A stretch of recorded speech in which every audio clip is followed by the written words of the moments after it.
Што сапсавала Лукашэнку святочны настрой? Якую новую правакацыю зладзілі супраць Сергея Ціханаўскага, а таксама што вядома пра загадкавую адстаўку былога міністра? Вітаем, сябры! Гэта наша Ніва, і зараз мы ўсё вам раскажам. Сапсаванае свята Аляксандра Лукашэнкі. Сёння ў Палацы Незалежнасці ўручалі дзяржаўныя ўзнагароды прадстаўнікам розных сфер. Мерапрыемства было прымеркаванае да Дня народнага адзінства, які Аляксандр Лукашенка паставіў у адзін шэраг з Днём перамогі і Днём незалежнасці. Хаця да 2020 года такога свята не існавала, і кіраўнік Беларусі пра яго нават не згадаваў. Аб'яднанне беларускіх зямель у 39-м ён назваў краевугольным камнем згуртаванасці і адзінства нацыі, а таксама актам аднаўлення гістарычнай справядлівасці. Але ж настрой у Лукашэнкі быў не вельмі святочным. Ён закрануў тэму вучэнняў і ў чарговы раз пачаў даказваць, што Беларусь ні з кім не збіраецца ваяваць, а ўсе манеўры з'яўляюцца планавымі. А вось кіраўнікоў заходніх краін-суседак ён зноў назваў ашалелымі. Учения, которые сегодня проходят на территории Беларуси, плановые белорусско-российские учения, и мы отрабатываем там все. Они тоже это знают, мы это не скрываем, начиная от стрельбы с обычного стрелкового оружия до атомных боеголовок. Опять же, мы должны уметь это делать все. В противном случае, зачем оно на территории Беларуси? Но ни в коем случае не собираемся этим самым кому-то угрожать. А если кому-то надо оправдать свои действия, обезумевшим тут по соседству живущим, ну это их проблемы. Пусть обманывают свой народ. Это до поры до времени. Далей жа ён стаў апраўдвацца за залёты беспілотнікаў у Польшчу і Літву, якія адбываюцца з тэрыторыі Беларусі, і выдаў вельмі сумбурны спіч, у якім панаракаў на тое, што збіваць дроны вельмі дорага, абвінаваціў палякаў у нейкіх гадасцях, а таксама ў тым, што яны выношваюць нейкія пагрозлівыя замыслы. Акрамя таго, Лукашенко фактычна прызнаў, што падзенні беспілотнікаў у Беларусі проста замоўчваюцца. Все, что сегодня залетают в Польшу, Литву, я должен перед вами отчитаться, мы не имеем к этому никакого отношения. И если бы мы, так как они воют, выли после каждого залета к нам беспилотников со стороны Украины, России, через Польшу, там Литву, мы никогда этого не делаем. Мы спокойно реагируем по соответствующим линиям. Если они взвыли после того, как мы половину беспилотников сбили, не знаю, чьи они, какие, сбили и все. Несколько штук мы не смогли поразить. Мы затратили огромные средства, чтобы уничтожить эти беспилотники, которые летели не к нам, летели в Польшу. И им сообщили, сколько, куда летит беспилотников. Мы тоже не знали, чьи они. Работайте, они это признают. Тем не менее, пакостят. Военные должны знать, значит, у них есть какие-то замыслы. Мы должны их разгадать, мы их разгадали и должны этому противостоять, никому ничего не объясняя. А вось сёння ўвечары стала вядома, што Лукашенка памілаваў яшчэ 25 чалавек, сярод якіх ёсць і палітзняволеныя. Гэта 13 мужчын і 12 жанчын. У чарговую партыю памілаваных увайшлі пераважна маладыя людзі. Іх імёны пакуль не называюцца. Пакуль Лукашенко апраўдваецца за беспілотнікі, яны працягваюць падаць у беларускіх населеных пунктах. Раніцай 11 верасня ударны дрон рухнуў у цэнтры пасёлка Луцкі ў Жлобінскім раёне, усяго ў 30 метрах ад мясцовай школы і каля жылых дамоў. Па шчаслівай выпадковасці выбуху не адбылося і ніхто не пацярпеў. Як піша тэлеграм-канал «Свабодны Жлобін», на месца аператыўна прыбылі сілавікі і сапёры. Тэрыторыю ачапілі, а месца здарэння забаранілі фатаграфаваць. Хаця сведкамі падзей стала палова пасёлка. Як піша выданне «Флагшток», усяго за мінулы тыдзень у Беларусь заляцелі не менш за 25 расійскіх беспілотнікаў. Пра гэтыя выпадкі паведамляюць украінскія маніторынгавыя каналы і беларускія незалежныя СМІ. А вось дзяржаўная прапаганда і ўлады лічаць за лепшае маўчаць і ставіць пад небяспеку жыццё простых беларусаў.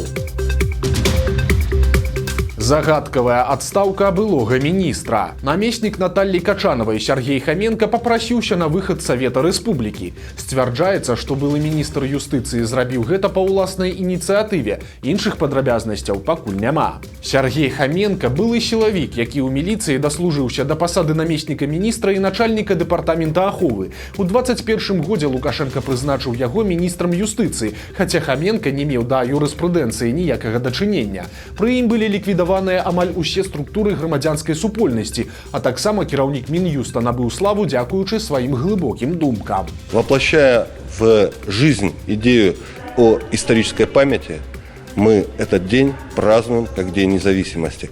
Ведь этот день – это символ многовековой истории белорусского народа, всегда, на всех этапах деятельности, боровшаяся за свой суверенитет и независимость.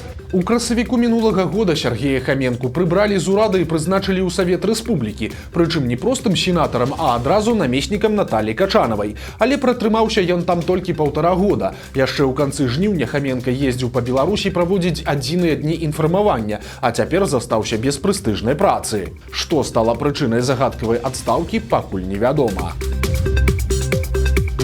Новая правакацыя супраць Сергея Ціханоўскага. Пакуль блогер гастралюе па Злучаных Штатах, лукашэнкаўская прапаганда пачала пісаць, што ён ужо паспеў атрымаць амерыканскія дакументы і застаецца там жыць. У якасці пацверджання прыводзіцца відэа, на якім Ціханоўскі трымае ў руках пасведчанне кіроўцы, выдадзенае ў штаце Фларыда. Лукашэнкаўцы пераконваюць, што такі дакумент можна атрымаць толькі з амерыканскім дазволам на жыхарства. Як расказаў прэс-сакратар Ціханоўскага Сергей Бяспалаў, блогеру далі правы на паўгода па звычайнай візе і пашпарце. Ніякіх іншых амерыканскіх дакументаў у яго няма. Таксама пасведчанне кіроўцы атрымаў і яго ахоўнік. Бяспалаў назваў інфармацыю пра пераезд Ціханоўскага ў Злучаныя Штаты фэйкам. Улады Польшчы не збіраюцца адкрываць мяжу з Беларусю, а ў Мінск з гэтай нагоды едзе топавы кітайскі чыноўнік. Міністэрства ўнутраных спраў і адміністрацыі Польшчы выступіла з новай заявай, згодна з якой рух у адзіным дзейным пункце пропуску на мяжы з Беларусю не адновіцца па заканчэнні вучэнняў Захад-2025. Польскія ўлады заявілі, што іх прыярытэтам з'яўляецца бяспека грамадзян, таму пункты пропуску зноў запрацуюць толькі тады, калі спецслужбы палічаць сітуацыю цалкам бяспечнай, а калі дакладна гэта адбудзецца, не паведамляецца. Нагадаем, што апошняе аўто праз пункт пропуску Брэст прайшло ў гадзіну ночы 12 верасня. Пасля гэтага ён быў закрыты разам з чыгуначнымі пераходамі. Лукашенко ў сваю чаргу не стаў каментаваць дзеянняў польскага ўрада, абмежаваўшыся фразай «палякі чудзяць». У сувязі з гэтым выклікае цікаўнасць навіна пра тое, што хутка ў Мінск мусіць прыехаць член кітайскага палітбюро Лі Сі. Па сутнасці, ён з'яўляецца аднім з кіраўнікоў Кітая, краіны, якая найбольш цяпер терпіць ад блакіроўкі беларуска-польскай мяжы. Лі Сі ўзначальвае камісію кампартыі Кітая па праверцы дысцыпліны. Яго пасаду можна параўнаць з пасадай генпракурора ці кіраўніка камітэта дзяржкантролю ў Беларусі. Напярэдадні ў Варшаве пабываў калега Лі Сі, міністр замежных спраў Ван І. Ён сустрэўся з кіраўніком МЗС Польшчы Радаславам Сікорскім і прэзідэнтам Каралем Наўроцкім. Мяркуючы па тым, што пасля сустрэчы з Ван І палякі не адмовіліся ад сваіх планаў, цяпер кітайцы будуць дзейнічаць праз Лукашэнку. Жонка Міколы Статкевіча падала ў міліцыю заяву аб яго знікненні. Марына Адамовіч у інтэрв'ю «Новай газеце» расказала, што ў нядзелю вечарам была ў аддзяленні ўнутраных спраў. Там у яе прынялі заяву аб знікненні яе мужа Міколы Статкевіча, пра якога з вечара чацвярга нічога не вядома. Нагадаем, што ён адмовіўся ад прымусовай дэпартацыі і вярнуўся ў Беларусь. Таксама з'яўлялася непацверджаная інфармацыя пра яго з'яўленне ў калоніі Глыбокага. Па словах Адамовіч, пра вызваленне мужа яна даведалася ад сына, які таксама расказаў, што Статкевіч збіраецца вяртацца ў Беларусь. Жанчына паспела паразмаўляць з мужам па тэлефоне і ў размове не пераконвала яго вяртацца, а прасіла дачакацца яе на мяжы. Размова была кароткай, бо са Статкевічам знаходзіліся супрацоўнікі КДБ. У выніку жонкі Мікола Статкевіч не дачакаўся і яго звезлі ў невядомым кірунку. Цяпер Марына Адамовіч не ведае, дзе яе муж, а ў глыбоцкай калоніі хоць якую-небудзь інфармацыю ёй даваць адмовіліся. За запуск дрона ў цэнтры Варшавы затрымалі беларуску. Учора ўвечары прэм'ер-міністр Польшчы Дональд Туск заявіў, што над урадавым кварталам быў нейтралізаваны беспілотнік, а за яго запуск затрымалі дваіх грамадзянаў Беларусі. Пазней паліцыя удакладніла, што арыштаванымі з'яўляюцца 21гадовы украінец і 17гадовая беларуска, якая нядаўна прыехала ў Польшчу. Яны запусцілі дрон у зоне, дзе знаходзіцца Міністэрства абароны, будынак урада, адна з рэзідэнцый прэзідэнта Польшчы і віла прэм'ер-міністра, а палёты там катэгарычна забароненыя. Хутчэй за ўсё, іх беспілотнік не ўяўляў ніякай небяспекі, але ў цяперашніх умовах любы падобны інцыдэнт становіцца прадметам пільнай увагі палітыкаў і медыа, асабліва калі ідзе гаворка пра грамадзян Беларусі ці Расіі. Затрыманых ужо дапыталі, і цяпер сілавікі вырашаюць, што рабіць з імі далей. Мужу палітзняволенай журналісткі Кацярыны Андрэевай далі 4 гады калоніі. Сёння ў мінскім гарадскім судзе прайшло апошняе пасяджэнне па справе Ігара Ільяша. Палітычны аналітык і журналіст атрымаў 4 гады зняволення, як таго патрабаваў пракурор. Ільяш у апошнім слове сваёй віны не прызнаў. Мужчыну абвінавачвалі ў дыскрэдытацыі Рэспублікі Беларусь і садзейнічанні экстрэмісцкай дзейнасці. Па сутнасці яго адправілі ў турму за інтэрв'ю незалежным і замежным медыа, у тым ліку украінскім. На думку следства, гэта магло быць выкарыстана супраць дзяржавы. У судзе над журналістам была вялікая паўза, падчас якой доктар філалагічных навук Сергей Лебядзінскі ладзіў экспертызу публікацыі Ільяша.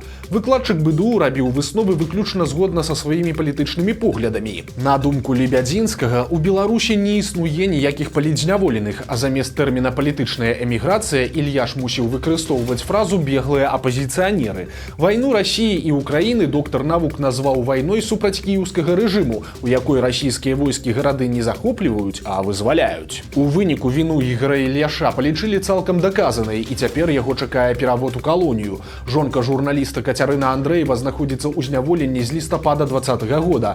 Спачатку яе асудзілі за стрым акцыі памяці Рамана Бандарэнкі, а пасля прызналі вінаватай у здрадзе дзяржаве. Агульны тэрмін зняволення дзяўчыны склаў 8 гадоў і 3 месяцы. У аварыі пад Вілейкай пацярпелі 13 чалавек. Вечарам панядзелка малады кіроўца УАЗа з прычэпам не даў рады кіраванню. Прычэп занесла, і ён урэзаўся ў мікрааўтобус «Пежо». Пасля удару той скаціўся ў кювет і ўляцеў у дрэва. У «Пежо» ехалі 15 работнікаў аднаго з прадпрыемстваў, 8 з якіх шпіталізавалі. Усяго ж у аварыі пацярпелі 13 чалавек. Для іх лячэння ў вілейскую бальніцу прыехалі спецыялісты з Мінска, а ДАІ цяпер высвятляе ўсе абставіны аварыі. Беларуская чыгунка вяртаецца ў савецкія часы. Пасажыры заўважылі, што з раскладаў узніклі цягнікі так званых гарадскіх ліній. Раней з Мінска ў найбліжэйшыя гарады ездзілі швейцарскія штадлеры, на якіх людзі з камфортам дабіраліся на працу ў сталіцу і назад.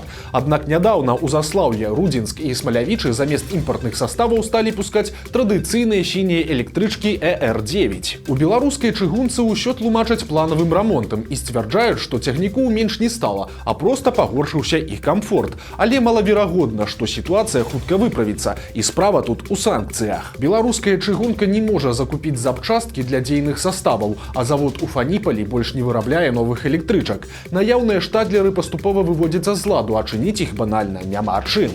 Акрамя таго, незайздросную сітуацыю пагоршыў нядаўні форс-мажор. Днямі ў дэпо, дзе стаяў адзін з апошніх цэлых штадлераў, прабраліся двое падлеткаў і разбілі кабіну машыніста. Чыгуначнікі налічылі 54 тысячы рублёў шкоды, і нават калі бацькі яе пакрыюць, далёка не факт, што цягнік атрымаецца адрамантаваць. На гэтым фоне стабільнымі выглядаюць абяцанні Лукашэнкі, які нядаўна паставіў задачу, каб жыхары гарадоў-спадарожнікаў Мінска дабіраліся ў сталіцу за 10 хвілін. Сярод тэхнічных рашэнняў разглядаюць нават манарэйку, але пакуль Лукашенка марыць пра новы тэхналагічны транспарт, беларусаў возяць старыя саставы.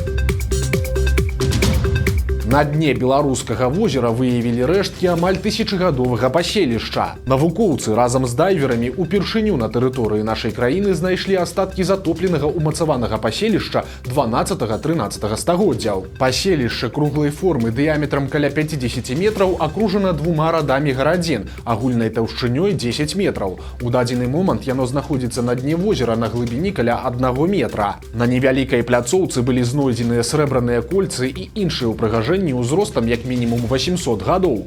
Усяго са дна паднялі каля 50 артефактаў, сярод якіх фрагменты ляпной керамікі жалезнага веку. А гэта сведчыць пра тое, што месца было заселенае яшчэ за некалькі стагоддзяў да нашай эры. Навукоўцы мяркуюць, што паселішча знішчылі падчас ваеннага канфлікту ў 13 стагоддзі. Яно добра захавалася, бо было хутка залітае вадой пасля пажару. Знаходка уяўляе сабой недаследаваны закрыты археалагічны комплекс. Цяпер яго кансервуюць і рыхтуюць да далейшых экспертыз. Восенню альбо зімой плануецца поўнамаштабнае даследаванне, пасля якога будзе названая дакладная геалакацыя паселішча. Пакуль жа яе трымаюць у сакрэце, боючыся чорных капальнікаў.